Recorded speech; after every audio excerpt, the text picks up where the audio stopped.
Hello, welcome to Search with Sean, and this is part of our Chat with Sean series. We talk to a great guest who have great insights in digital marketing, or the experts in different areas. And we've already talked to so many, as you could probably see in the playlist that I'll give a link to. But yeah, we'll just do some admin stuff as usual, get that out of the way, and then we can get cracking on the good stuff. But yeah, just generally, I just want to remind you about the last chat I had with Carmen, Dominguez, Rodríguez, and it was a really great chat. Actually, I really enjoyed it, and we talked about organic strategy, EAT, SEO and PPC, how they can work together, and setting KPIs. So I really think that was well worth watching again if you haven't, and I'll put the link somewhere so you'll be able to easily get to that one. And also before that, I talked to Sophie, Brannon, a really great chat again. And these are international speakers speaking at Brighton SEO and all that, so they really know their stuff. And again, we talked about the state of search, and this one's really focused around e-commerce. So if you're into, like, if you're running a store or something, or you've got clients, it's a really good one to look at and see how you can improve in that area. And and apart from that, we've got something I pushed on LinkedIn, and I'm sure if you follow me, have you seen it? I'm trying to put on an event in December where I'm trying to do kind of a mammoth digital marketing event, trying to encourage people that don't perhaps always get a voice in the industry to present stuff that they find interesting if they work in the sector. And yeah, just want to do a whole range of subjects, and I'll be talking, basically they're going to be pre-recorded videos, and then in December I'll be running like a whole streaming event, talking through the videos and that kind of thing. So it could be really, really interesting if you work in digital marketing. And obviously if you want to be involved, do get in touch with me. It's going to be a free event, and it's really to promote a whole range of topics and to, like I say, give people opportunities to present that maybe not always get a chance, but also everyone else, everyone's welcome. And I want a whole mix of different levels, and I think that'd be a really great event. That it'll be going live in December. So yeah, do get in touch, and I'll put details in the description about that. So if you want to learn more, either to watch it or to get involved, then you're more than welcome. And finally, obviously, like all channels, we really value your subscription to this, or just liking the videos. It's like a little small appreciation of the work put in. And yeah, thank you. And obviously the YouTube algorithm works in mysterious ways, but we do know that these things do help. So it would really, I'm trying to do some, like the event, different things to kind of showcase different people and different points of view in the market.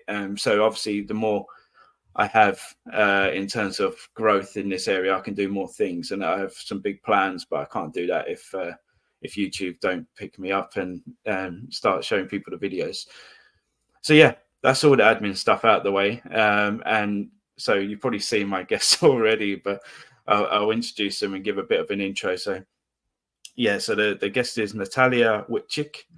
So hopefully you've done that all right. And yeah, you did the presentation. Thank you.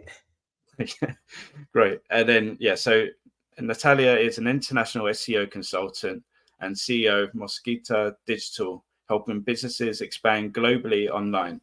She's also associate professor at TBS Education, teaching advanced digital marketing courses.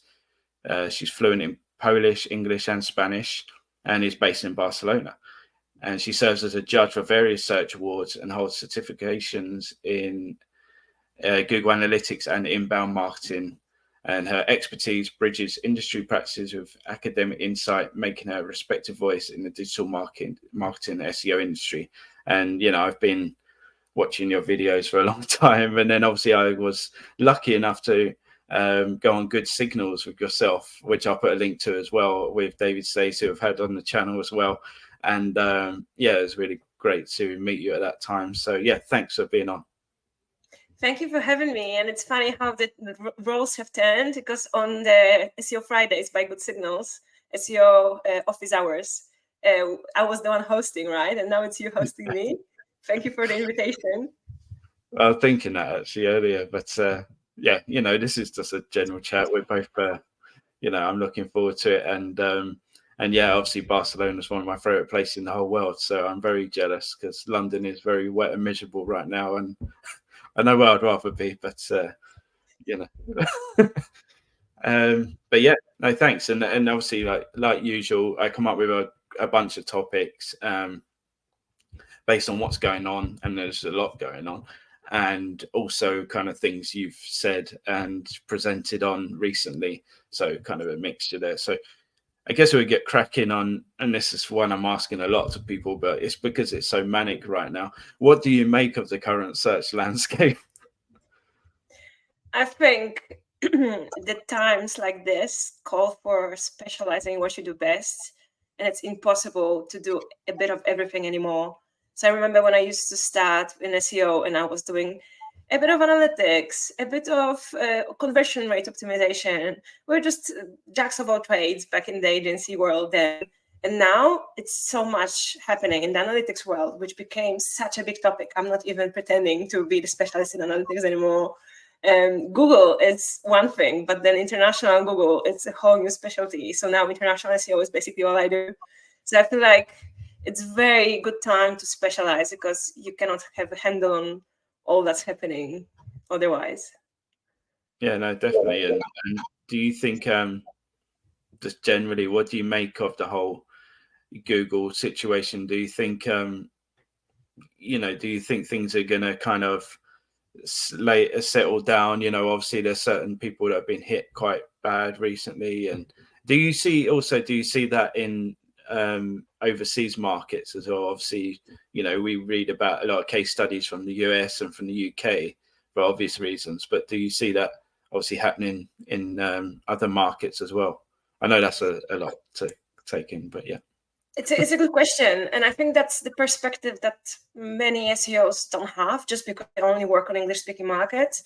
I'll be happy to chip in here because I do see a big disconnect between non-English-speaking markets and English-speaking markets. So maybe Spanish-speaking is a good example here, where AI content generation works and it ranks, and Google does not penalize it the way that we see it in English speaking sometimes.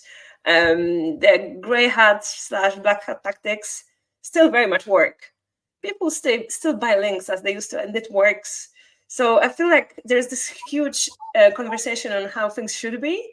And then there is the reality of non-English speaking SEOs that just laugh at what they hear sometimes because that's not the reality. And I think Google is slowly catching up in other languages, but it's not the level that we'd expect in 2024. And I think also the monopoly thing, which is interesting. It has to be mentioned when we talk about search landscape right now. It really, outside of English-speaking search engines that are alternatives to Google, like DuckDuckGo or Brave, I don't think they really work well in other languages yet as well. So people are not swapping at all. Bing is not great in Spanish. It's okay, but it's not the level that Google has. So it's also the disconnect of we would like to use something else, but there's nothing on the market. Unless you are a Chinese speaker, maybe, then you can use Baidu, of course. That doesn't seem to be anything catching up to Google, and Google is not catching up either. So we have a very weird situation out there. That's really interesting, actually. I must admit, I haven't dived into international based SEO in quite a long time. So it's really interesting to get those insights. And in terms of when you work with those international clients, how competitive is it? Because obviously, in the English speaking ones, you say like UK, US, it's extremely competitive, most industries. Do you see the same levels of competition in those countries? Definitely Spanish has got high level of competition just because many affiliates try to attack all the Spanish-speaking markets, which is quite a big chunk of the world. And there's a quite big, let's say, gray hat affiliate community in Spain that is very much keeping to themselves and doesn't really speak on the international stages. They have their own events, own communities. And I feel like they've done some amazing automation work, integrating AI with building automated websites over the last years, and they all claim it's still working for them, and there's not been such a wave of people being wiped off the results as we see it in English-speaking one. So it feels like there is competition. there is a chance for people to get a piece of their pie, and Google is not after that yet.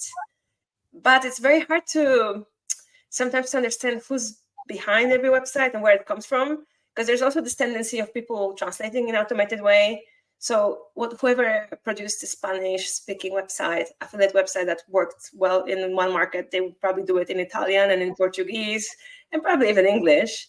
So we're such a weird time, because the access to those tools has been very democratized, and it's very tricky to say who's playing the cards really behind those websites anymore, right?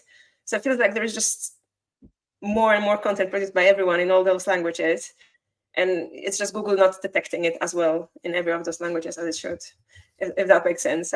I'm mixing a lot of topics just because landscape is such a wide topic as well. I just wanna make sure I don't forget anything that's important that's happening right now. No, it makes perfect sense. Actually, I don't know if I've got it listed, but one thing that pops in my mind now. So if you are, even if you're a UK US website and you've got a lot of kind of international users coming onto your site, and obviously a lot of websites, obviously they use like different tactics. But if you're producing international based like translated copy on a certain language, do you think that's still needed, or do you think these Google tools that are offered, translation tools, are doing enough of a decent job that you shouldn't bother with that kind of copy anymore, or should you continue? Yeah, it's a good question. So my stance on it is that I've seen websites using DeepL on scale, and they've had fantastic results. But what is the best approach is translating first and doing SEO tailored work in that native language afterwards, and that really brings the results. I've seen it. One of my clients translates to all European languages. They operate in all European Union, and they use DeepL for that.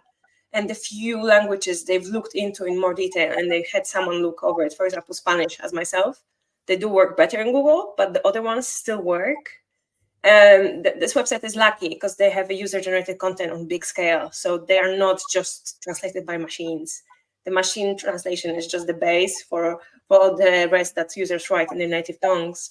So there's a good mix for Google to read off. It's not just AI-generated translations, but it does work. It does rank. They are growing in visibility. So I would say I'm obviously not a translator. I don't want to say translators are not needed. I think specialized branded voice translations are necessary.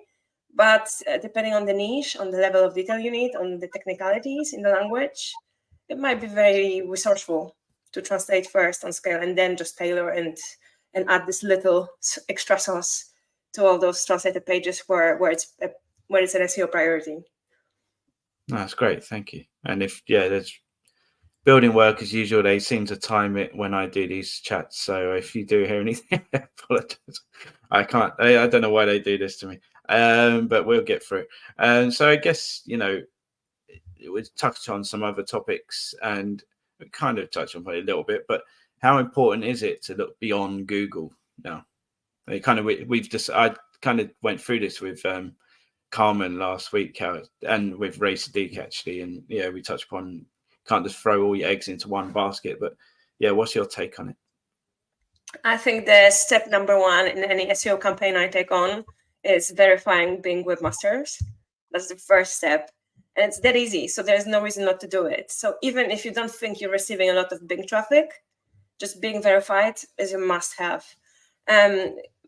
The data from Bing webmasters, I'm sure everyone who's used it knows, it's not amazing for the on-page stuff, for keyword stuff, because you cannot filter by keywords, you cannot compare dates, you cannot compare pages. So it doesn't give you as much insights as Google Search Console, but you get a lot of technical SEO info as well as backlink info, because you essentially pull that info from a different tool than Google, but the links are the same, right? So it can be your free source of link data for your website, for your domain. And Bing does power a lot of other search engines, DuckDuckGo, Ecosia. They are both powered by Bing's index. So they rank in their own way, but they do use Bing's index, So even if you don't see it in your data, maybe your analytics doesn't pick up any of those private search engines, you still should be indexed in Bing, at least, to say the least. Now, if we're honest, it's wishful thinking of myself to say, yes, those private search engines are going to take over. They're not really taking over yet. But I think it's worth it to be ready, worth it to be there for your niche audience that might already be there, worth it if your niche is related to, I don't know, cybersecurity or high IT topics where the users are more willing to use alternative search engines, maybe. So even if it's not a big market share, I think there might be a piece of your audience that's there for reasons, specific to your niche and to your brand. And the DOG trial is still not ruled on the outcomes. If Google gets hit in some way, that's the pretenders, right? Bing and the other guys. So I would say it's important. If you do international SEO, even more so, because that kind of opens the topic of more search engines than just Google, and potentially, gives you that competitive advantage as an SEO. Yeah, I think with anything with business, you shouldn't put your eggs all in one basket at any time. You shouldn't rely on one resource, one mode of marketing or anything. That you shouldn't. It should always be the case that you spread yourself as far as you can. And obviously, these other search engines haven't got the kind of share that Google has, but nothing lasts forever, as we know. And there are new players coming into the market, if that's Search GPT or whatever. Obviously, we don't know what kind of share that's going to take, if any, but still, even if like Google has lost a bit of market share, I think in the last year or so, we're only talking a few percentages, but it's still happening. So, and obviously all social media kind of channels also are important to diverse your media in. And something I was really interested in, obviously a sneak peek of when I look into my YouTube analytics for the channel, and the amount of traffic coming from Bing is quite interesting, actually. So, and I did not expect to see that, to be honest, but there is a decent amount coming from there. So, if you do put video content out and stuff and that kind of thing, that as we see with Bing's results, they do heavily put out kind of additional pieces like assets and images and video. They're very heavy on that kind of thing. So, yeah. I don't know if you've got anything else to add on that topic area. Yeah, I think what you've mentioned is definitely the change in the search experience, which is not SEO anymore. And now I think some SEOs are redefining themselves to be more of a search experience people. And some people like me are becoming more heavy involved with what they know best.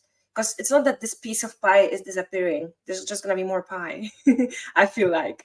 So I think it's very reasonable to understand where your skills lay. And I think some people can do TikTok SEO. That's not my thing at all. I'm not on TikTok. I've never had an account. I don't want to be. And I don't think it's the same skill set as a maybe international / techie SEO person. It's more of a content viraling and tendencies and things like that.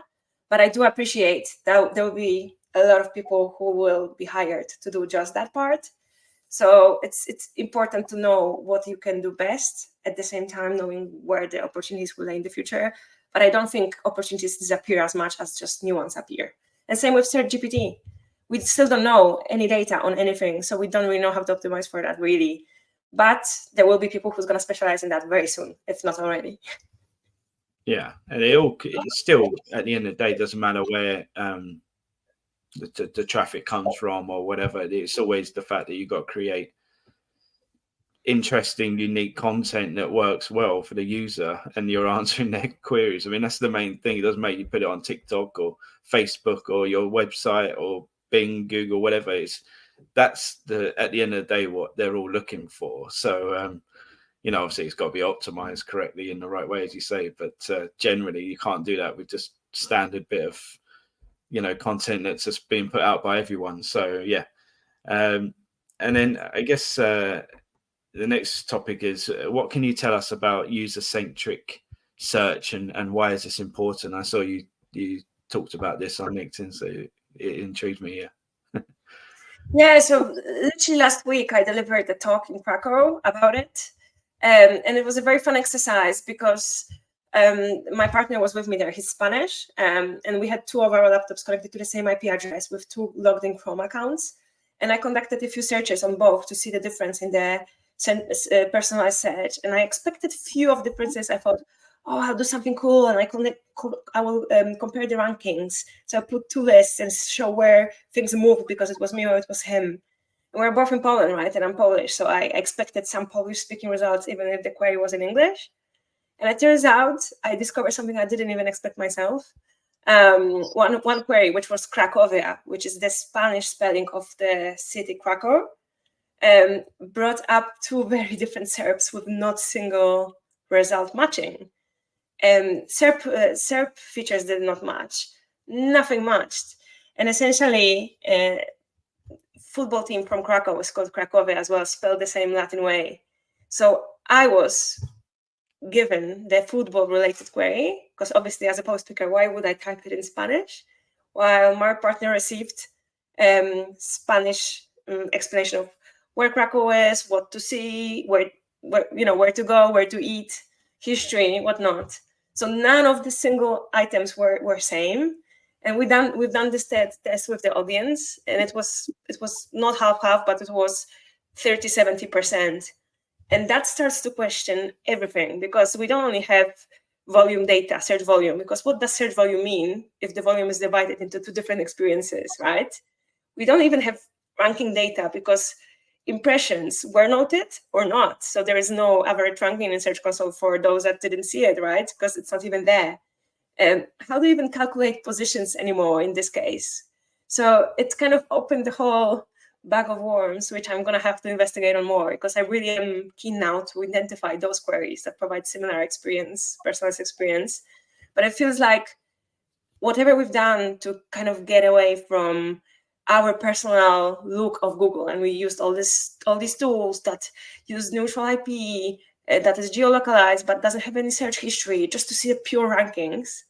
We can't just get away with that anymore, because now we have to also be within our own user experience of the searchers, right? So it feels like we have to come back to more manual, visual Google experience with our own research, because there will be no data point that will answer this for us, instead of us just seeing how the experience is. And I actually think the future is, on top of any SEO tool, which you still have to use, is creating your search profile in Chrome, that it will be your search persona, and basically replicating that user-centric experience and analyzing that more from a UX perspective of search than data, because that will be very much qualitative, not quantitative research. But yeah, I kind of think that this is the way you have to combine the human experience with the data, only to make sense out of it, because otherwise you're in the blind. No, that's fascinating, actually. That's already put some stuff into my mind about doing tests. So yeah, you gave me more work, so thanks for that. But no, it's fascinating. Was that recorded, that talk, or? It was actually. I think it'll be out maybe next week. Okay, I might. I might add it on later, because this will probably be published soon. But yeah, that sounds really, really great, and obviously. Yeah, would be interested to see the kind of outcome of your further investigation into. But it's a great point. I mean, obviously, we know from some of the recent leaks and stuff from Google, things they track that perhaps they've denied that they track to, showcase certain, results and stuff. So that's, yeah, and it's something that isn't, obviously, we were talking about this with Carmen last week around, when you talk to clients and they're searching in their search bar and they're saying, look, I'm seeing this, I'm not seeing what you're telling me. And, you have these discussions with clients around, and they're like, you have this argument or discussion about why are we not ranking such and such. But yeah, that's the way that, as you say, search engines are going. It's going to be really I'm sure it's going to go even further into it, but a really personalized experience, even more, And I think also it's very interesting how Google Discover appeared, and it's 100% personalized feed. There is no input whatsoever, right? So it's not even inbound. It's you being told what is interesting to you potentially. And I think that's very interesting that it automatically got attached to SEO departments, but really it's not SEO thinking, if you think about it, because to attract SEO discover traffic, you have to do a completely different set of things. I'm not going to get into clickbait and all that, because that's a different story, but there is a lot of testing involved. But it's also interesting how this simply position is not a thing anymore in the Google Discover. It's just clicks and impressions. So I think we're going to have to chase impressions more, and impressions is going to be the metric. And then clicks are obviously a potential outcome of an impression. But I think positions are just not a viable future metric to look into, in all cases at least. So yeah, Google doing that and pushing the personalization so much in one of their products, I think that's just a start, right? And then they've tried to do it before with Google Plus. Now it's just a different take on the same angle. Yeah, I'm quite a fan of Discovery, actually. I use it quite a lot in, obviously, if you just got time to browse, and, you know, it's it obviously does tailor it to what you're interested in most of the time. So yeah, I would be interested actually to hear how, if you've got any insights in how you actually get stuff on to Discover. I know some amazing specialists who do it. I'm not the one. Okay. My clients are not really content creators on that scale. They are more B2B niche. But I know some people in media are doing amazing work. For example, in Spain, it's Clara Soteras. She's doing a lot of research on Google Discover. And I think that's her main topic now, because it's so needed, right? Not many people have any insights on it. Especially if you work in certain fields where you're trying to get that new audience, or, you know, that sort of thing. So yeah, it's really interesting. And also, I was going to say, I can't remember now what I was going to say, to be honest. It's probably not that important. But yeah, we're talking about that was it. Yeah, the impressions and stuff. So yeah, obviously I think it was Sophie who brought it up, Sophie Brannon, and I think Rodríguez said it. I think a few people like say impressions is now a really key indicator on, and obviously this is why, you know, you need to move away from the whole keyword ranking side of it. We discussed with like Carmen last week, you know, moving away from the keyword ranking side of it, you know, like old school sort of reporting, to now it's about, like you say, impressions, your visibility, your share of search, you know, those kind of metrics, because there's so many, like you say, it's such a crazy you know, landscape right now that you can't just narrow it. There's not like you say, just one set of results now. It's so personalized, and it's so flexible that you'd just be wasting your time, really. So yeah, that's a good point.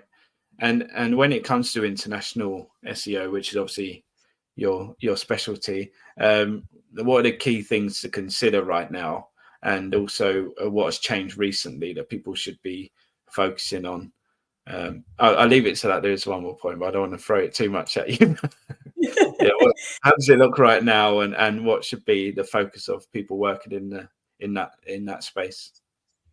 So I believe that the changes that we see throughout the search landscape, they affected the international SEO the least. It doesn't seem to have had a huge rollout of something new that Google decided to do about international specifically, at least not yet.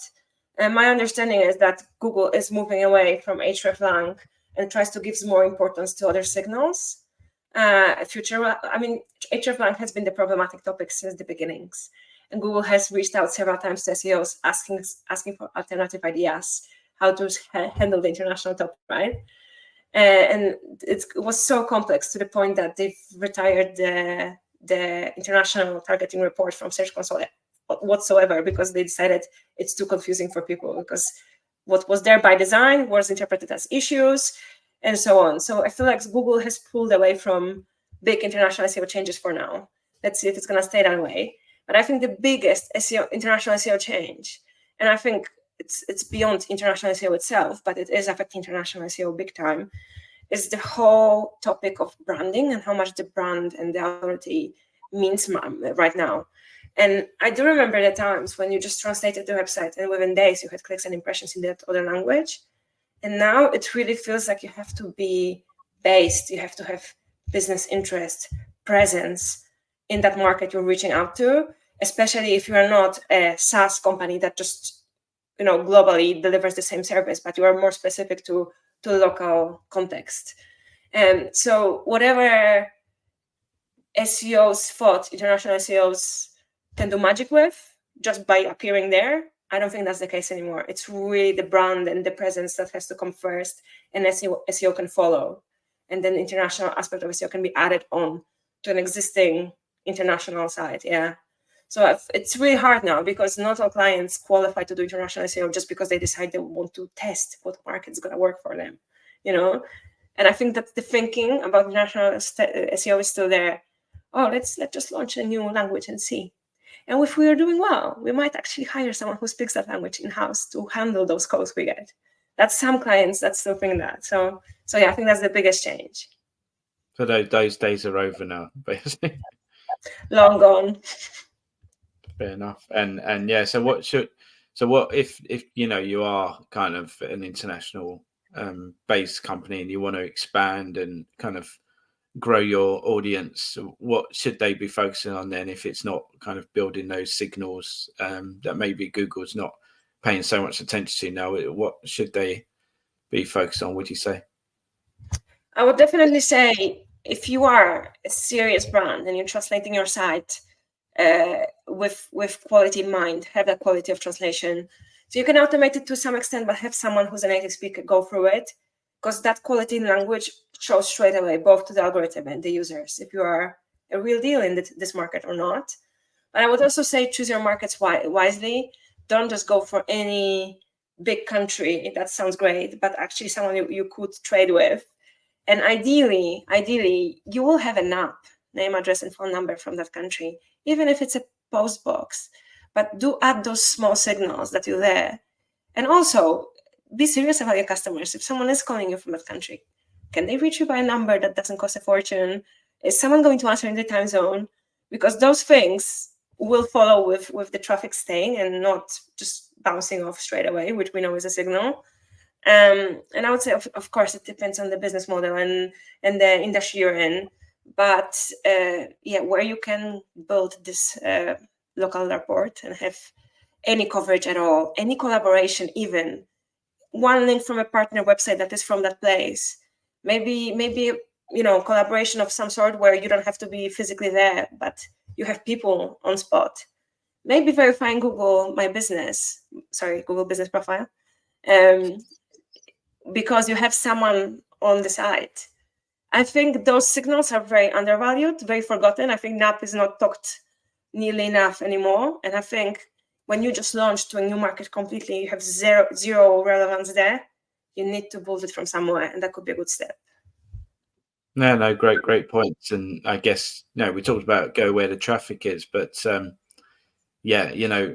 like you say, it doesn't necessarily mean you just go to the largest country that you haven't really dealt with yet. And obviously you've got to survey the market. Is there actually a market for what you're selling or producing? And what's the competition like in those countries? What's the appetite, for those things? And like you say, with the other stuff, it'll obviously under the umbrella of EAT and that still is exactly the same for people in different countries as it is for people in the UK and the US. It's those trust signals. Like you say, if you are searching in Spain and you do see like a UK US based number, you're going to be very unlikely to call it. And also, if they're not got an address in those countries, like you say, it doesn't look very good.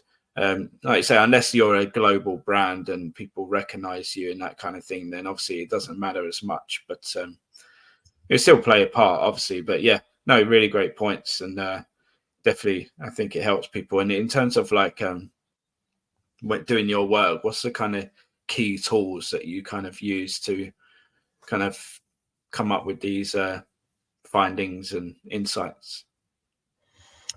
So first tool and utmost tool is I'm the type of consultant that's very present with my clients, and I have weekly or bi-weekly calls where we brainstorm a lot. I prefer talking than writing. I'm better face-to-face on the spot than working the strategy in silence. So I literally spend a lot of time discussing ideas, bouncing them off with the threat of sometimes throwing in a bad idea. There's chances you're gonna throw 2 or 3 good ideas and you're gonna grow on it together. So I used to try to adjust to the client model that they preferred, and now I always suggest I want you involved. And if you can't be involved, you're looking just for someone to deliver the work. That's probably not me, because I need that collaboration. So that not a tool, standard question, not a standard answer to a standard question about the tools, but let's say really much trying to understand the industry and the opportunity within the industry, and very much real-time trends that could be translated into SEO outcomes. And then standard tools. Huge fan of Screaming Frog, still using it. There are great enterprise solutions that I'm not paying for just because the websites I work on. I prefer Screaming Frog for all of those. I wouldn't, as a consultant, just afford the corporate solution. But I've used different crawling tools in the past that can be fantastic as well. And combining that with Search Console data. Search Console API, connecting it, looking at everything from the Screaming Frog perspective. That's it. That's my way to go about it. Oh, that's great. And I think, yeah. Sorry, go on.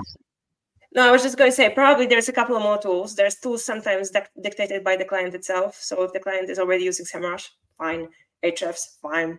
Useful and definitely worth using the same screenshots as the clients are used to visually, just not to raise questions about the internal metrics that every tool has because they're called differently. And you don't want to cause this friction when you're presenting something that's supposed to be simple. SE ranking, great value for money. So now, depending on the client, the tier they're in, and the needs they have, that's the tools I tend to use. For international SEO with search engines beyond Google, it's AWR or Dragon Metrics, the two players on the market that do way more than just Google, and they are the go-tos. Yeah, that's really interesting. I know Ahrefs also has some international SEO capacity, I think, in different search engines. Only a couple of search engines around the world they kind of host, I believe, as well. And obviously, like Google Trends. As well. What happens to Yep? Does anyone know? No. And yeah, obviously, like I say, Google Trends, obviously you can see different things going on around the world, the kind of trending topics, and kind of I shared a video on LinkedIn actually around different ways you can use Google search trends in different kind of capacities. So it could be there's a few like advanced tips that Google gave out around using Google Trends. I put the video in the description, but it's really useful for languages and also international stuff, seeing comparisons in different countries or different languages for the same word, that kind of thing. Real-time SEO, real-time SEO without trends wouldn't be possible. I'm going to add to this because it's a very good point about Google Trends. I'm going to also invite everyone to use Pinterest Trends, not as visible in all the countries, but if you are working on any sort of e-commerce visual product, Pinterest Trends can be great insight for SEO as well, because that's where your users might be moving before Google registers any of that traffic yet. So yeah, I recommend checking out Pinterest Trends. Yeah, great. And I know obviously TikTok, their analytics is getting really great. I know I saw a post from Ray Sadiq and it's sharing about. I'm also not on TikTok, but I just follow some of the people and they share some great things. And Kerry Rose is also really deep into that and shares some great stuff around the analytics. So yeah, tools like that, obviously another great insight because you're gonna get visitors from all over the world, and that can give you some unique insights into how they're performing searches and so on, their behaviors. And also I was going to ask and kind of touch on what we talked upon earlier, but when you've seen, I don't know how much you've experimented with it, but when you use models like ChatGPT or Claude or Perplexity or whatever you use, Gemini, how good are they at this stage at translating text?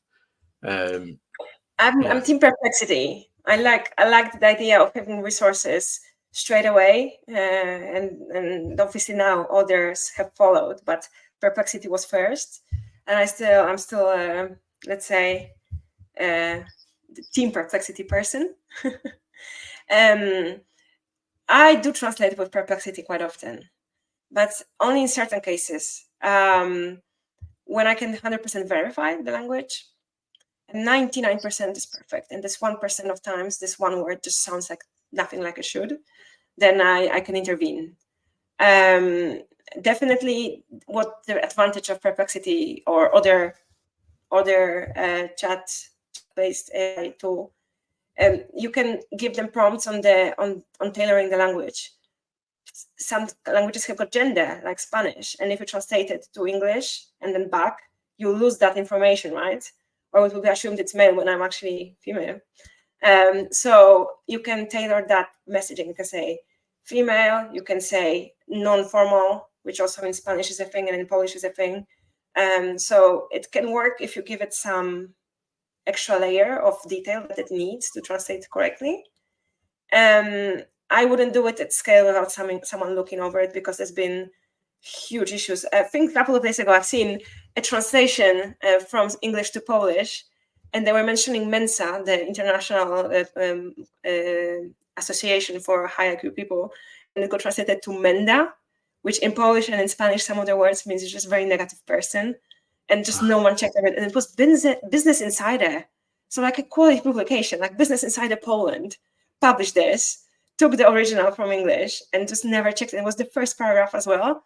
So those things do happen. They happen often enough for you to worry, even if it's just 1%.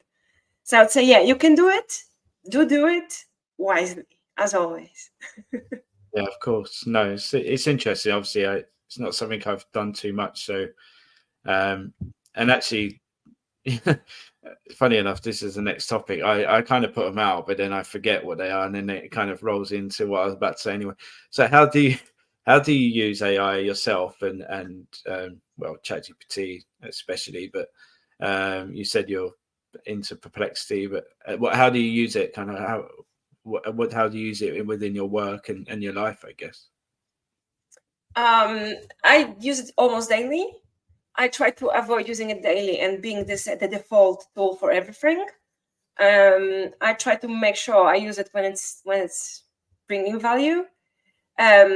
When I translate things, I use it sometimes, and then I proofread. Sometimes I ask it for research ideas when I'm writing a new article and I already have ideas of what I want to write about. I ask it to generate quick intro to all of those paragraphs, but it usually is just to motivate me to do better with my own work, because I do come up with better ideas in the end, and I'm very much prompted to do it better when I see the outcome of AI. So I'm like, I can use that word, but I will definitely change the whole context of it and make it more deeper. But it is good for the sources there. So when I see a point I like from a few points it has generated, I usually refer to the original source. And thanks to that, I find that info detail. I've used it a bit in personal life for dietary requirements. Like I wanted some recipe that was both vegan, gluten-free, and had something else in it, and I had this ingredient. Or I asked for a keto idea for a vegetarian dish, and it's done a good job, just because ingredients pump in, pump out in different order, and it's gonna still make sense, right? Obviously not maths and not counting characters from metadata, because it doesn't count. It's not supposed to. And sometimes just having fun with it, just seeing what it's gonna answer. Yeah, that's my take on it. So I use it fairly often, but yeah, I try not to default to it every single day for every single task. That's interesting. Yeah, I think the main point is if you're going to use it just generally to do the thing that you need to do from scratch, one, you're not going to help yourself, because it's not going to really help you grow your sort of knowledge of that area, or your capabilities isn't going to improve, because you're just going to let it do everything from scratch. But two, what you should be doing really is that coming up with the ideas, like you say, like writing it out and just letting it build on what you've done. So like not obviously rewrite it, but like you say, just give you maybe things that you could have included, or maybe kind of put differently to make more sense, or whatever, that kind of thing. I think is really helpful from these tools, and that's kind of how I use it and especially I think we said this with Carmen about, if you have got things you want to read through, it's really great at just breaking that down into readable chunks, or just summarizing things, because I know if we work in digital marketing, the amount of things you really want to read, it's just endless. So it really helps us breaking that down and getting through it, No, 100%. And I also, my daily use of AI is actually transcribing the voice messages on WhatsApp. because I hate voice messages. I'm always busy. I'm always somewhere. I'm not going to put and listen to someone.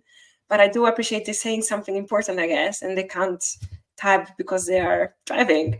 So my day-to-day use is this chatbot I use within WhatsApp. That's just, you just forward the message and it's transcribing it back to you. So I think whatever makes your life easier, just like that, summarizing, transcribing, perfect. Same with Teams. Teams now transcribe all the conversations, so then you can search through the conversation and find that one phrase that you didn't note or anything, or takes notes for you as well, if that's activated. Yeah, I think that productivity, 100%. Yeah, definitely. And a lot of the phones now have got better search capabilities now because of the AI functionality as well, which really helps with finding documents that were just so hidden before you couldn't get anywhere near them. So yeah, it's definitely helpful. And then what's your top tips for a bit of slightly different topic, going off topic, but what are your top tips of website migrations, and has anything changed with recent developments? So I know you've been talking about this recently. I have, yeah, the website migrations are always tricky, and I've done quite a few this year, and it's not been that much fun, but they've been all right. But yeah, any sort of top tips you got, and any recent developments, that'd be awesome. I think that's a topic that's always going to be heated because it's a hard technical coordinated task for many teams to do well. I don't think the huge changes happened recently.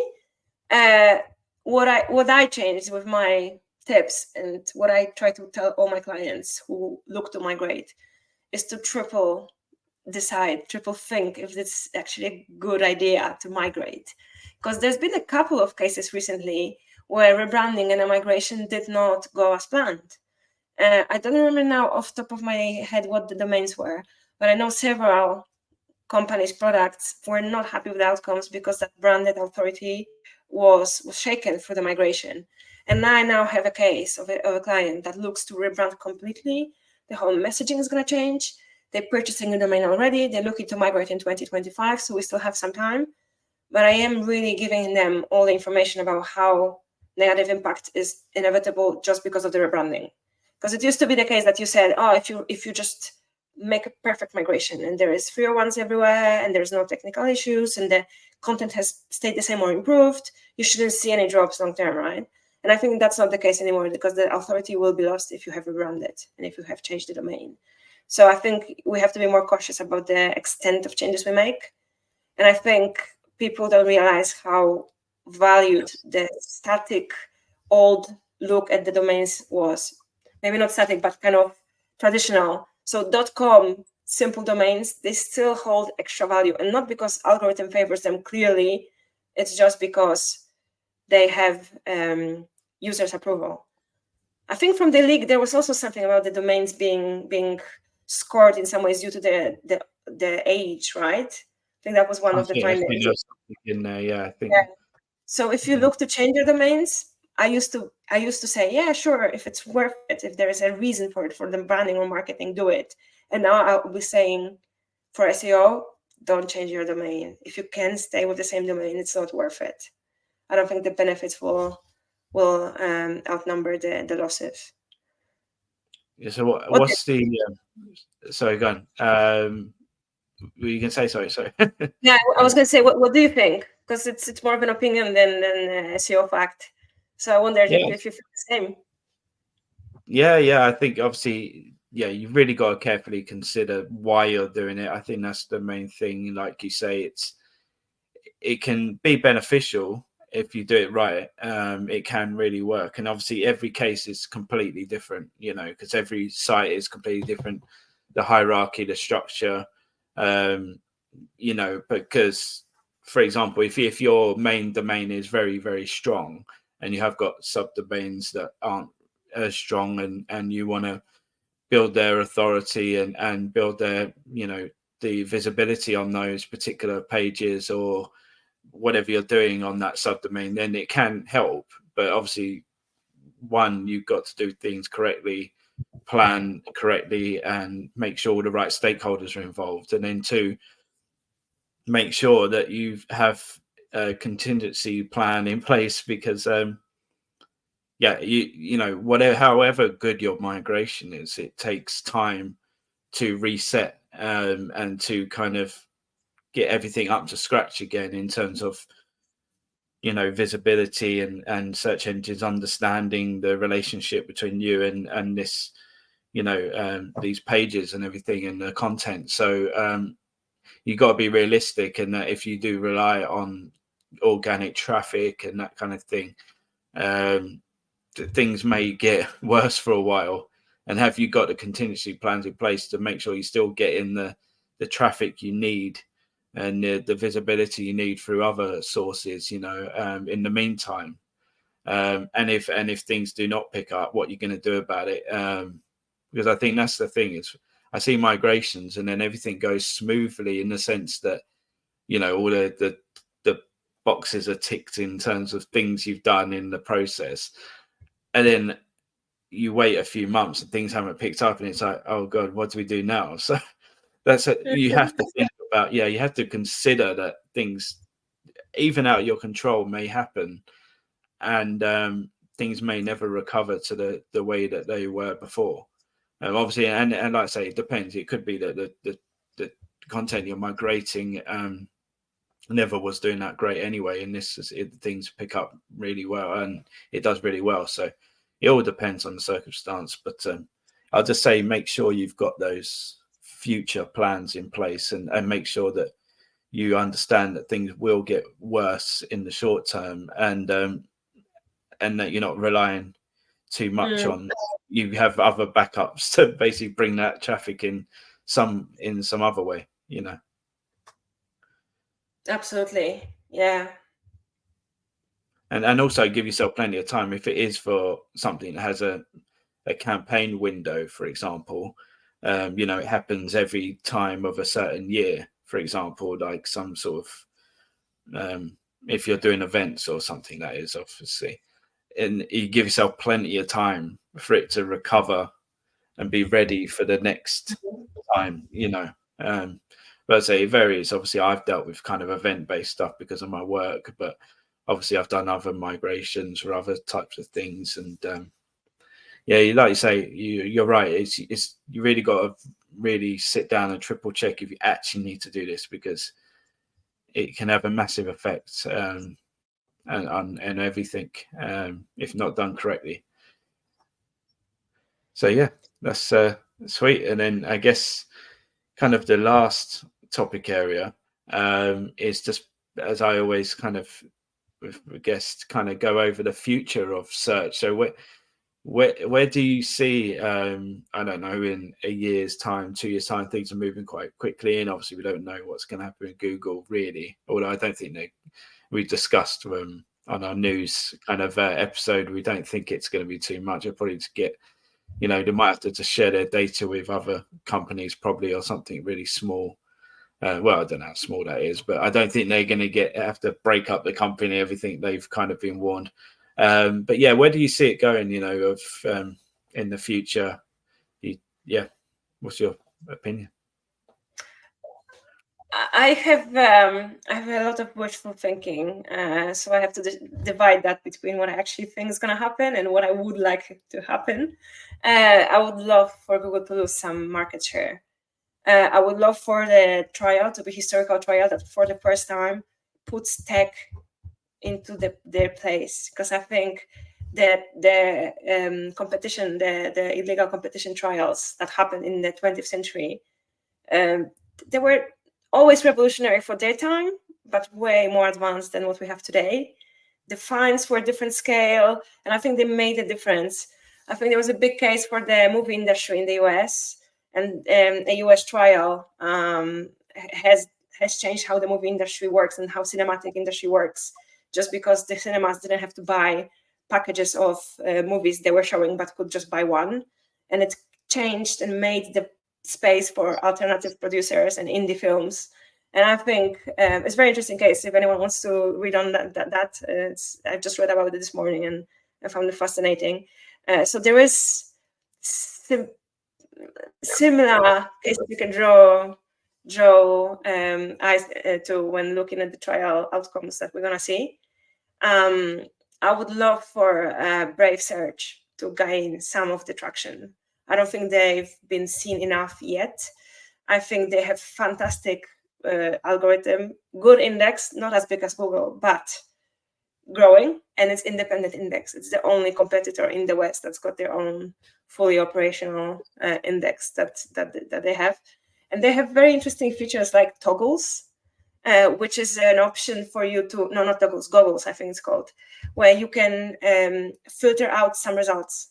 So you can make the results be just the smaller websites, or just the list of left wing or right wing, just e-commerce, just blogs.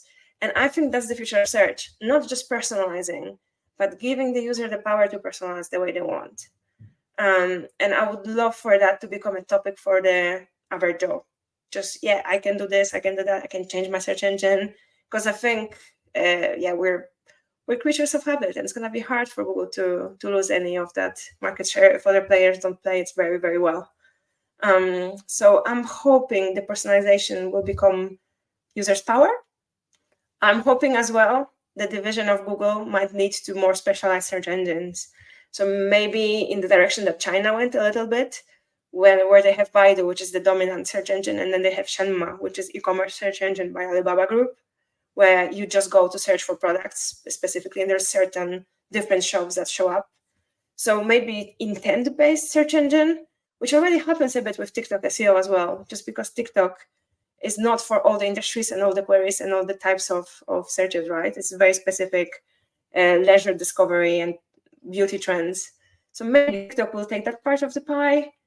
There will be e-commerce thing. Maybe there will be news-related engine, and that would be really interesting just to have that diversity there. So yeah, again, more wishful thinking than the prediction, but if I'm right, hey, I called it. Yeah, no, I can see a lot of that happening, and it's interesting about Brave because I've seen that pop up and I haven't really checked it out, to be honest. So yeah, that's interesting. I could look into that one. And I changed my search engine on my mobile phone to be Brave, and I have to say there is a transition period, and there's some adjusting I need to do myself, just because I expect something else very often. But I do recommend people do that exercise even for a day, just to know what's out there.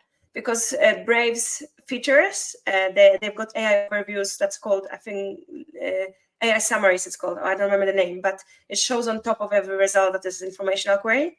They're very good. They're better than Google, way better than Google.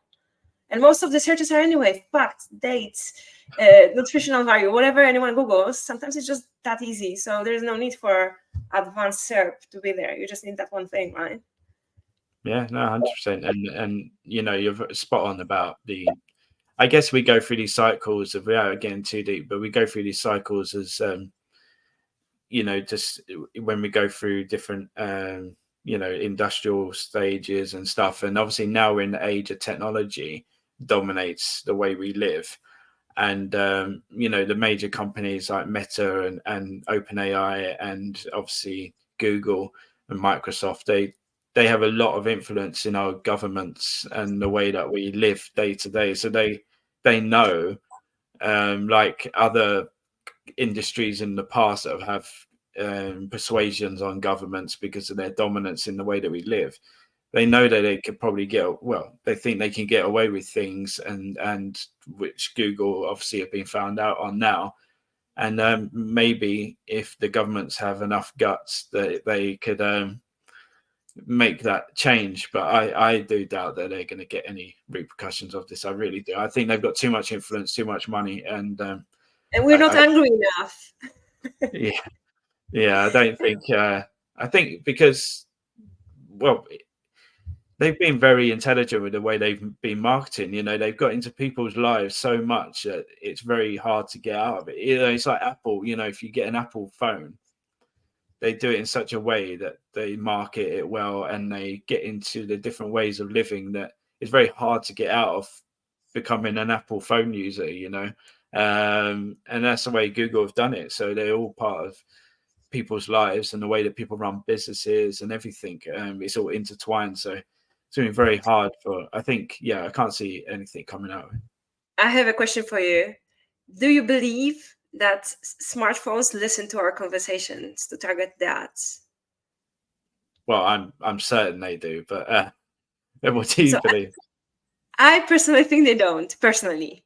However, I found that when I ask this question to groups of people, it's usually 50-50, which is just proven. It's proven now. I know it's a small sample, but it's also fascinating to think if people do believe and they're convinced, as you are, that smartphones are using their voice without their consent, and they're still using their smartphones, what does it tell us about our society and how much expectation we have of those companies, right? And how we've just assimilated that that's the case. I find it fascinating. If I did believe they're listening to every of my conversations, I wouldn't be using a smartphone anymore, I guess. Or no, maybe I would have accepted it. I don't know. But yeah, some food for thought. Yeah, I mean, I've had this discussion with other people about, the amount that we're monitored and tracked. Obviously, we've done some stuff on the news about different ways that AI has been used to track and monitor different people, even from train stations, understanding how our emotions are and kind of our behaviors and stuff. And I personally, I think it did come out that Meta do listen to people to do Facebook stuff, but I may not be correct on that, but I'm sure that came out a few years ago. But yeah, it just generally, it doesn't bother me, to be honest, because I like the personalized experience. I'd rather see adverts that actually I'm interested in than seeing this random one. So for me, and obviously, like I say, it could just technically be on my behaviors online, but I do feel like I've talked about stuff and not searched anything, and I've seen adverts. But maybe I'm just being paranoid, but I've got a feeling there's something there. I think that paranoia is understandable because we don't know what we're dealing with, and we know there's a lot of power that we can't see and it's not tangible. With this lobbying and all that happening over our heads, it's only natural to assume the worst of those companies as well. So I'm not saying I'm 100% sure no. My opinion is no, but I think I could be swayed. I would love to see some examples of cases where maybe it was studied a bit better. So yeah, I'll actually check if that Meta thing came out. I think something came out about WhatsApp messages that you already record that are being analyzed, but that's for me something else. For me, if you know you're being recorded and you send it through the Meta's platform, you kind of gave them your consent because you sent them the message. For me, the thing I would be very terrified to find out if that's the case is the listening in idle, listening when you don't even use your phone, right? That would be very terrifying to me, but yeah, we just don't know. I mean, obviously now Meta own WhatsApp, and you wonder how much of that information they get through WhatsApp they use to direct what they do on their other platforms. And also there are those kind of new AI, tools. Well, they're kind of like pendants and stuff that are coming out, AI assistants where they listen to you all the time, and then sometimes they get involved. I think it's called Friend. I think we discussed it with Ray Sadiq, and it's called Friend. And yeah, it listens to you all the time, and then it will get involved in certain conversations just out of the blue. So, obviously those things are being, and, these companies are always usually years ahead of us in technology. And like I say, they are keeping things under wraps. But, Google have only announced some of these things because they've been forced to in the courts, or there's been leaks. So, And today in the news broke that they've been hiding some information from the investigators. So, we've only seen what they wanted us to see, maybe. Who knows? Yeah, well, I didn't know about that. So that's interesting. I look into that. And finally, I know, obviously, don't want to keep you too much longer, but on that point about personalized search engines, again, that's already, I shared on my LinkedIn about this, and it's a podcast that I listened to on YouTube. And he was sick of all these news kind of, search engines and also news publishers who are very much leaning either to left or right, and they're not really transparent about what way they lean, but it's pretty clear that they favor one side to the other. So he made his own news based site that's all powered by artificial intelligence as well, which gives really great breakdown. Actually, you should definitely look into it if you're interested in digital marketing. But basically telling you if it leans left or right or centered, who the sources are, how reliable they are, how often they talk about this kind of subject. It breaks it down really great, and then you can use AI to ask it questions about the article and this kind of thing. And I think, like you say, I think that's going to happen more and more, that transparency, because it's, we're not, I think people aren't silly anymore. We know now that certain channels, certain publishers, they have their sort of biases and their sort of the ways they lean to, and and also, like say with EAT and stuff, it's all around transparency and I can see that being the future, and it's a really interesting site. He was so sick of it, and he had money, so he put a few £1 million into this new site, and it's US based, but I'm sure if it works out, it will continue. And obviously, because of the US elections last time, and because of COVID-19, that was where it all kind of kicked off in terms of the kind of updates that Google had to run in terms of misinformation and EAT and that kind of thing. That's where it all kind of stemmed from. It seems that's what really kind of, because of the the stuff that was coming out. So I think. Well, I absolutely think that this is the tool I want to have in my life. I'm going to check it out just after we finish this conversation. It does terrify me when I take my mom's smartphone in my hand and I check out her Facebook feed. The information she gets, I've never usually seen in my life. And we have so many conversations about verifying the sources and why it shows to her and what's an ad and why it's targeting her and all those things. And that's the person still connected to me. So I can only imagine what people from the completely other side of my country or my planet, right, see and don't even realize that's not the usual experience that people have. So it does terrify me to the bone. And it definitely, I'm hoping to see more and more of tools like that to kind of battle that situation. Yeah. Steve Bartlett said in one of his interviews about he was talking to Harari, the sort of historian, and it's really good about AI and stuff. And just saying how he looked at his friend's phone, who's like his best friend, and his feed on Instagram, I think it was, and just how different it was, like you say.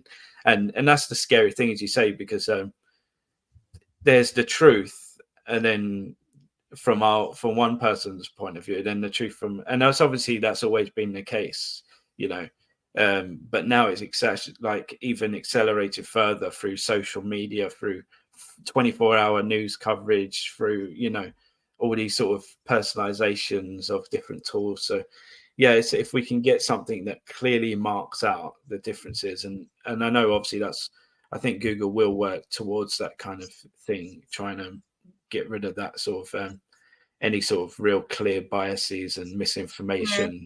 It's tricky because there's a lot of it out there. So I think I've heard someone speak about it last week, that there used to be, was it Jimmy Carr in one of his interviews, someone from the UK, talking about small talk, how he used to go into work and have this universal list of topics, and now there is no single universal topic anymore, because people don't have the same source of information anymore, so they don't read the same newspaper or they don't see the same headline, and people don't indulge in small talk anymore because they don't know what's going to be the heated topic that they don't want to touch on, so they just avoid it altogether.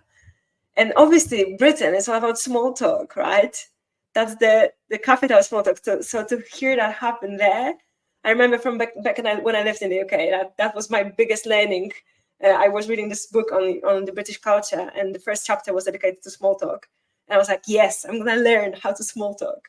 And now it's dying out. No, 100%. He's spot on. I mean, yes, it's a shame. I mean, but I guess it's got its positives in a way, because I guess you get personalized information. You see, but these are all algorithms that are made to keep you on whatever you're on for as long as you can. So I think that's what you got to remember sometimes, and try, obviously this isn't really SEO, this is just life, but just try and just try to get away from always relying on one source. You know, it's the same with data. You know, you can't rely on one source for everything.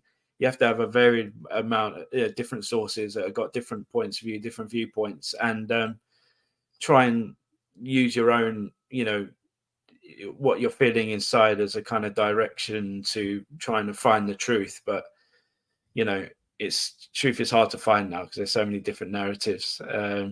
But yeah, on that bombshell, I think we'll wrap up. Yeah, we've bumped everyone down. It's not a great finish. Let's do something more. I don't know. Maybe talk about events in person. Yeah. Well, that was my next thing. Yeah, so go for it. What you got coming up? I've got Brighton SEO. Not speaking, just enjoying myself, and I'm really looking forward to those pub conversations because that's where I learn the most, and that's when I gauge the general feeling about different SEO topics rather than just read one source, right? Which I think is a lot of fun.